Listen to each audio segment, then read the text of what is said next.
CPIML ప్రజాపంద ఉమ్మడి జిల్లా సెక్రటరీగా కొనసాగినటువంటి కామ్రేడ్ కర్నాటి యాదగిరన్న మరణించి ఫిబ్రవరి 1వ తారీఖు సంవత్సరం పూర్తవుతుంది.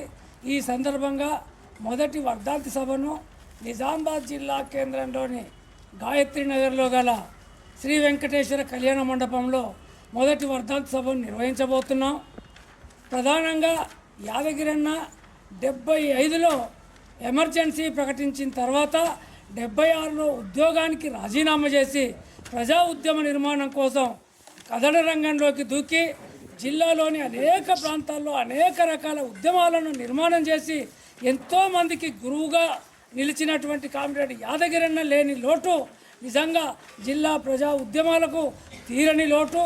అయినా వాటిని దిగమింగుకుంటూ తాను ఏ ఆశయం కోసమైతే ఏ ప్రజారాజ్యం కోసం కార్మిక రాజ్యం కోసం పనిచేసిండో దాన్ని కొనసాగించినప్పుడు మాత్రమే యాదగిరన్నకు నివాళులర్పించిన వాళ్ళమవుతాం. అందుకోసం తన జ్ఞాపకార్థం ప్రథమ వర్ధంతి సభను నిర్వహించబోతున్నాం. ఈ జిల్లాలో నిజాం సాగర్ ఉద్యమం కావచ్చు, పసుపు బోర్డు సాధన ఉద్యమం కావచ్చు, అనేక రకాల పంటలకు గిట్టుబాటు ధరల కోసం చేసినటువంటి పోరాటాల్లో అగ్రభాగాన్ని నిలబడి పోరాటం చేసినటువంటి కామ్రేడ్ యాదగిరన్నకు నివాళులర్పించడం కోసమే ఈ ప్రథమ వర్ధంతి సభను జిల్లా కేంద్రంలో నిర్వహించబోతున్నాం. కాబట్టి ప్రజలు, అదేవిధంగా ప్రజాస్వామికవాదులు, అదేవిధంగా ప్రజా సంఘాల నాయకులు, కార్యకర్తలు పెద్ద ఎత్తున హాజరై ఈ సభను విజయవంతం చేయాల్సిందిగా విజ్ఞప్తి చేస్తున్నారు. కామ్రేడ్ కర్నాటి యాదగిరన్న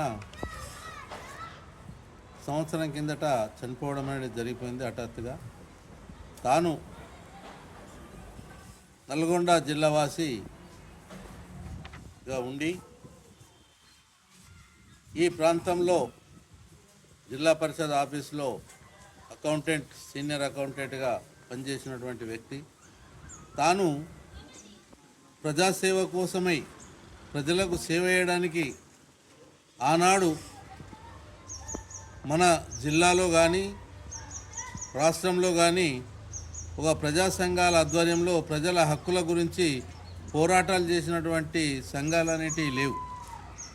ఆనాడు వివిధ ప్రజా సంఘాలను, రైతు కూలి సంఘాలను కానీ, జీతాల సంఘాలను కానీ, ఈ బీడీ కార్మికుల సంఘాలు కానీ, ఇంకా ఇట్లా అనేక సంఘాలను ఏర్పాటు చేసిన దానిలో మొట్టమొదటి వ్యక్తి కుల నిర్మూలన సంఘాలు, ఇటువంటి అనేక సంఘాలను ఏర్పాటు చేసి ఆ సంఘాల ఆధ్వర్యంలో వాళ్ళ హక్కుల గురించి పోరాటం చేసిన వ్యక్తులలో ప్రథముడు, ముఖ్యుడు, మాకు ఒక గురువు లాంటి వాడు. కాబట్టి తను చనిపోవడం అనేది చాలా చాలా బాధాకరమైనటువంటి అంశం. తాను చేసినటువంటి పోరాటాల ఫలితంగానే ఇవాళ కుల నిర్మూలన కొంతమేరకు జరిగింది. రైతాంగ సమస్యల పరిష్కారం కొరకు పసుపు పరిశోధన కేంద్రం ఎవరు కూడా అప్పటికి చెప్పలేదు.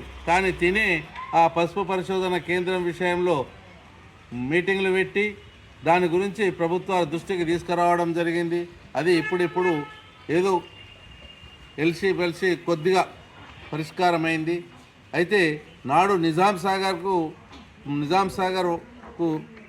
అనుకూలంగా నీటిని ఈ ప్రాంతవాసులందరికీ, ఆర్మూర్ ప్రాంతవాసులందరికీ అందేటట్లుగా ఉండాలని నిజాం సాగర్ పోరాటాలు అయితేనేమి, ఆనాడు ఉన్నటువంటి కరెంటు సమస్యలు, లో వోల్టేజ్ వల్ల అనేక మోటార్లు కాలిపోయి అనేక మంది రైతులు, కూలీలు బాధపడేటువంటి పరిస్థితులలో పూర్తి కాలం కరెంటును ఫుల్ ఇవ్వాలని చెప్పేసి ఇటువంటి అనేక పోరాటాలు, కుల నిర్మూలన పోరాటాలు కానీ, కరెంటు ఉద్యమాలు కానీ అనేక పోరాటాలు చేసినటువంటి వ్యక్తి.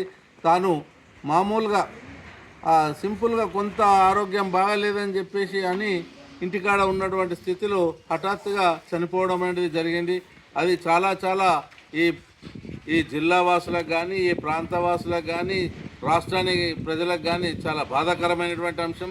కాబట్టి తనకు శ్రద్ధాంజలి ఘటించడానికి, తనను మళ్ళొకసారి యాద్ చేసుకోవడానికి ఈ ఫిబ్రవరి 1 తారీఖు నాడు నిజామాబాద్లో గాయత్రి నగర్ వెంకటేశ్వర కళ్యాణ మండపంలో సభను ఏర్పాటు చేసినాం, తన వర్ధంతి సభను.